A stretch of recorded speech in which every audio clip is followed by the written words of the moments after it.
سرکار کی ایک حدیث ہے جو میں نے شروع میں پڑھی بھی، اللہ کریم فرماتے ہیں کہ اولیاء تحت قبائی، میرے دوست جو ہیں اولیاء وہ میری چادر کے نیچے ہیں، میری قبا کے نیچے، لا یعرفہم سوائی، ان کو میرے علاوہ کوئی نہیں جان سکتا، انہیں میں جانتا ہوں۔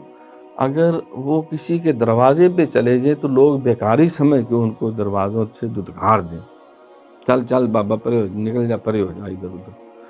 تو لیکن وہ اللہ کے اتنی قریب ہیں کہ اللہ کے نام پہ کچھ بھی مانگ لیں تو اللہ دے دیتا ہے۔ ان کی وجہ سے مخلوق کو رزق مل رہا ہے، آسمان سے بارشیں ہو رہی ہیں، اور یہ نظام دنیا چل رہا ہے۔ وہ نہیں ہوں گے تو ہم اس کائنات کی بساط کو لپیٹ دیں، وہ قیامت آ جائے گی۔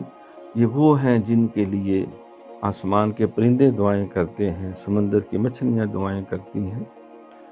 تو بظاہر دیکھنے میں حضور علیہ السلام حضرت حذیفہ بن یمان رضی اللہ تعالیٰ عنہ، ان سے روایت ہے، حضور نے فرمایا کہ اے حذیفہ، آج میں ہوں تو جہاں بھی جائے یہ سلطنت اسلامیہ کے اندر، تو تمہیں ہر جگہ دین کی وجہ سے قدر کرنے والے سچے لوگ ملیں گے، لیکن عنقریب ایک وقت آ رہا ہے جب لوگ دنیا کی چیزوں کو ترجیح دیں گے اور وہ سچائی وہ مفقود ہو جائے گی۔